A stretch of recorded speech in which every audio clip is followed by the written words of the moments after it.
আমি এক ভাই হারিয়ে, আমার বাবা মায়ের এক সন্তান হারিয়ে তার আরেক সন্তান নিয়ে টেনশনে আছে। সহায়তা নয়, হত্যার বিচার চান শহীদ পরিবার। ফাউন্ডেশনের চেক হস্তান্তর অনুষ্ঠানে সার্জিস।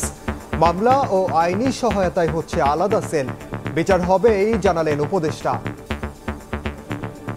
এমন অনেক শহীদ পরিবার রয়েছে যারা তাদের জায়গায় এখন মামলা করেও ভয় আছে। তাদেরকে ছাত্রলীগ, আওয়ামী লীগ, যুবলীগের অনেক ক্যাডাররা পলিটিক্যালি নেগোসিয়েশন করে তাদের চোখের সামনে দিয়ে হেঁটে বেড়ায়।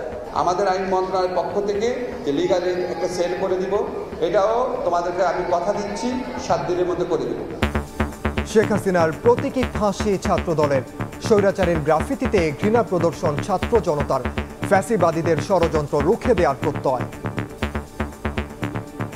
হাসিনার কার্যত বিচার বা বিচার প্রক্রিয়া, দৃশ্যমান প্রক্রিয়া আমরা এখনো দেখতেছি না। আমরা ঢাকা বিশ্ববিদ্যালয়ের এই যে আমাদের ঘৃণাস্তম্ভ হিসেবে যেটা ঘোষণা করেছি, সেইখানে গণ জুতা নিক্ষেপ কর্মসূচি পালন করছি এবং সেটা হাসিনার মতো স্বৈরাচারের গালে। দেখছিলেন প্রধান শিরোনাম। দুপুরের সময় সঙ্গে আছি আমি ওমর ইনান। এবার অন্যান্য শীর্ষ সংবাদ। অভ্যুত্থানের চেতনায় কাজ করতে হবে মাঠ প্রশাসনকে। বিভাগীয় কমিশনারদের সঙ্গে মতবিনিময় সভায় প্রধান উপদেষ্টা। দ্রব্যমূল্য নিয়ন্ত্রণে ভূমিকা রাখার নির্দেশ। সরকার বা আদালত নিষিদ্ধ না করলে আওয়ামী লীগের নির্বাচনে অংশ নিতে বাধা নেই জানালেন সিইসি।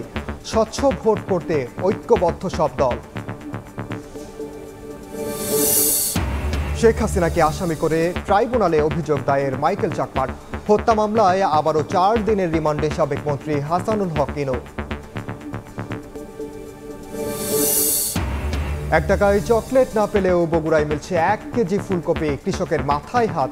রাজধানীতে গুনতে হচ্ছে 20 থেকে 25 টাকা। সিন্ডিকেটের দৌরাত্মে ক্ষোভ